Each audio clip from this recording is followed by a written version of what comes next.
Okay, for question number 4, we're going to do something a little bit different.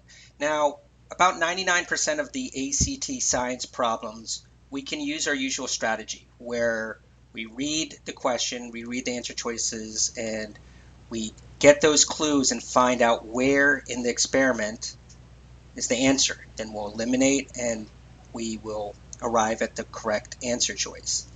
This one's a bit different. Every now and then we're going to see a common sense question.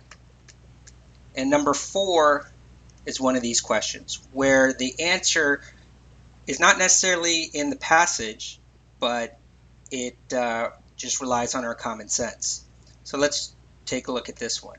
It is most likely that the researchers tagged the birds that they captured during study 1, 2. So they're just basically asking, they're collecting birds. If you were collecting birds to measure beak depth to figure out if there are trends or anything like that, why would you tag the birds? Think about it. Why would you tag the birds? Like, you would measure the beak depth of a bird, tag it, then release it. And you'd keep doing the same thing.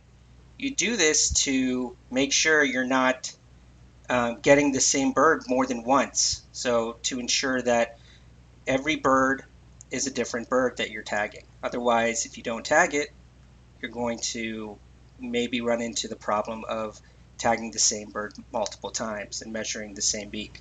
So let's take a look at the answer choices and see which one is closest to our answer. F, determine how beak depth was affected by rainfall. That doesn't sound like what we said. Gone. G, determine the average age. How would tagging the bird determine the average age? That makes no sense. H, ensure that the beak depth of each finch was measured multiple times. Or J, ensure that the beak depth of each finch was measured only once. Yeah, you don't want to ensure that you're measuring it multiple times. That's why we're tagging the birds.